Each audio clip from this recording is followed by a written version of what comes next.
Okay, we're going to move on to our next speaker.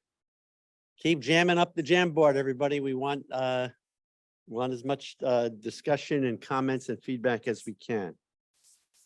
Next speaker is Dr. Jamie Basham. He's a professor in the Department of Special Education at the University of Kansas. Jamie is also a senior advisor for CAST. Any of you that work with Universal Design for Learning, UDL, know of CAST. It was where UDL came from. As a part of his work with CAST, Jamie is also the founder of the UDL framework. I'm sorry, the UDL Implementation and Research Network, UDL IRN. They hold conferences each year and is, I think, a collaboration of people using UDL around the country.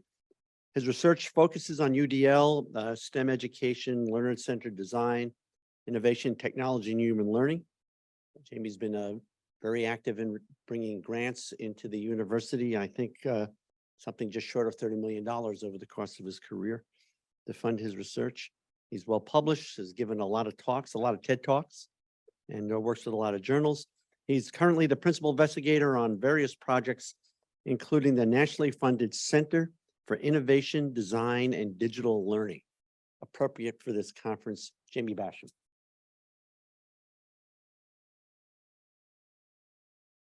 I'm going to try and walk. I think a moving target's a lot better, especially when talking about a subject like this. How many people, and we've talked about this a couple of times, we opened up with Young's talk today, and it's come up multiple times throughout the day. How many people have used AI? How many people have used something like ChatGPT, a generative AI? And if one of your hands is not up, I'm happy to show you after lunch or something like this. But here's the most amazing thing. Everyone in this room has used AI. If you have one of these, you've used AI. Because the way it recognizes your face, or the way it recognizes your finger, or the way you even get into an email and search through your email, that's all driven by AI. It's all driven by something that we call a narrow AI. It does a single task, it does it quite well, and it does it very quickly. Oftentimes, if not all the time, faster than a human. Now, what's happened most recently, last November, is that ChatGPT and OpenAI put out an application called ChatGPT. And it's a generative AI. And a generative AI can generate things very quickly, faster than humans. It is also a narrow AI.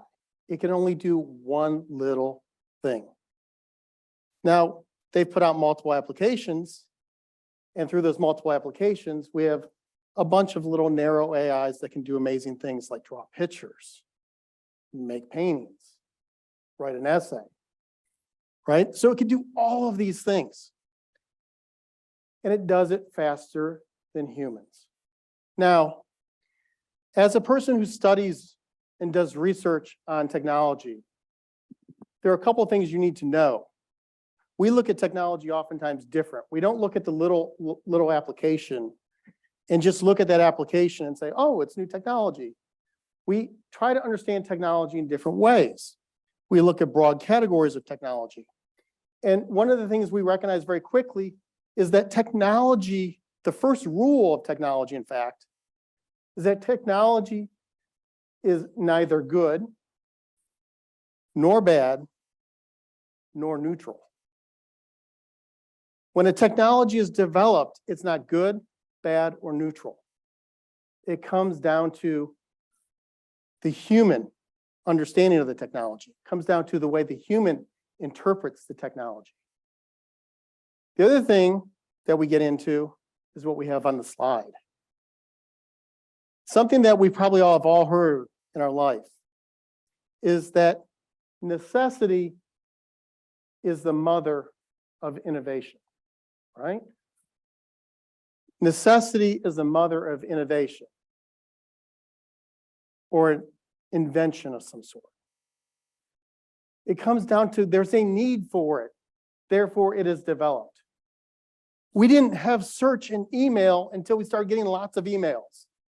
And then we need to recall what was in the email, so we had search. Search was developed. But here's the other thing. The other side of that, that's critical for us to think about, especially as we think about the theme of the conference here today and AI. The innovation is also the mother of necessity. So anytime there's a new innovation,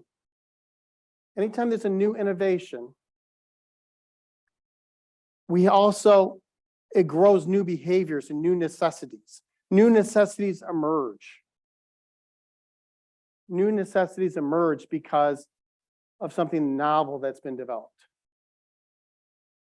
So AIs come to our classrooms.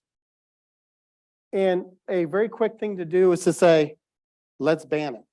Let's put our head in the sand and pretend it's not there. Because that's worked for us in the past, right?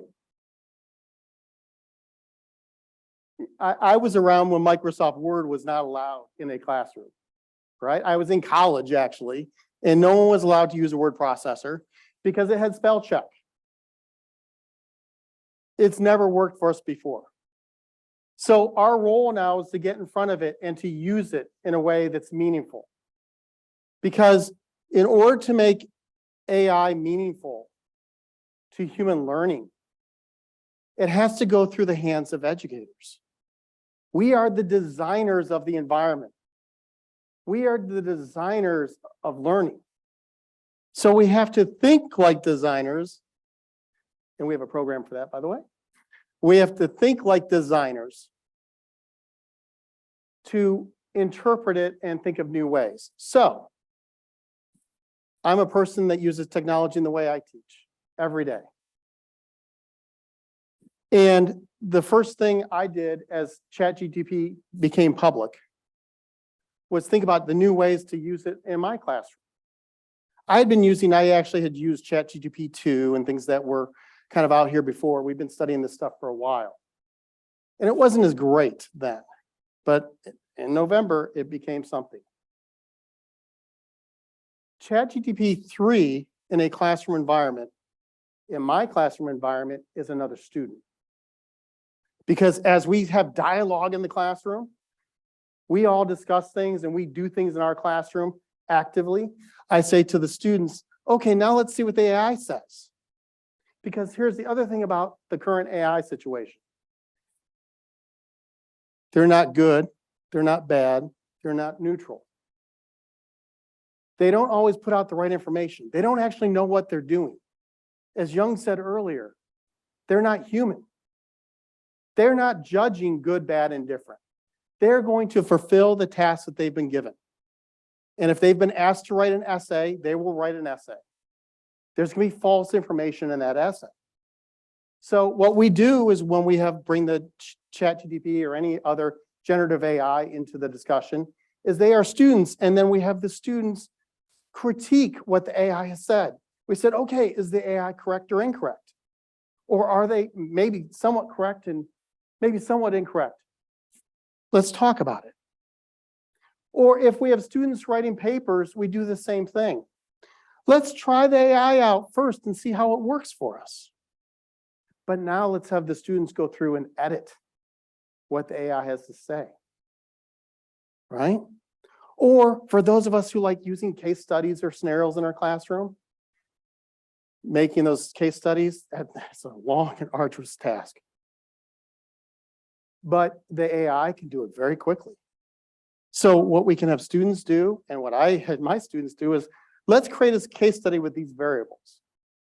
Put the prompt in the AI, because that's what they're called, prompts that go into the generative AI, and have it put out a case study. Now let's review the case studies. Now let's use the case studies to answer the questions and to do project-based learning, to do problem-based learning. There are various ways that we could be using AIs in our classroom. But the first thing we have to recognize is that we cannot ban the AI. Banning the AI is not going to help us. It's not going to help prepare us for the future as a society. Also, banning the AI is not going to work because the students have it here. So as school districts like New York City Public Schools bans an AI because they're scared of it, the student just goes home and very quickly prompts the AI through voice, by the way, not even through typing, and says, write a 1,000-word essay on X, right? They go through the process and they copy and paste it and put it into a document. The only way to ban AI is to go back to paper and pencil. And when we go back to paper and pencil, we've taken accessibility out of the equation. We've taken multimodal learning out of the equation, and all the critical features that we have to be doing in modern classrooms. So as we integrate AI, things that we have to think about: information literacy. How do we know something's true? And integrating information literacy into the curriculum and the things that we're doing. We have to be innovative. We have to be learning designers. We have to think like learning designers. And we have to be open. And we have to discuss with our students. What are the ethics and uses around AI? How can we effectively use it in our classroom? And how can we make it meaningful for the student's life?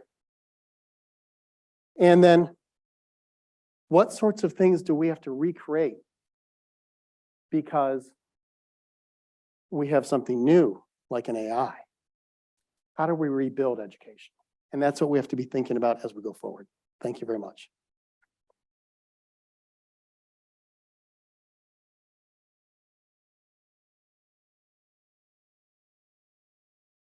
Jamie, we have one back there and then one up here.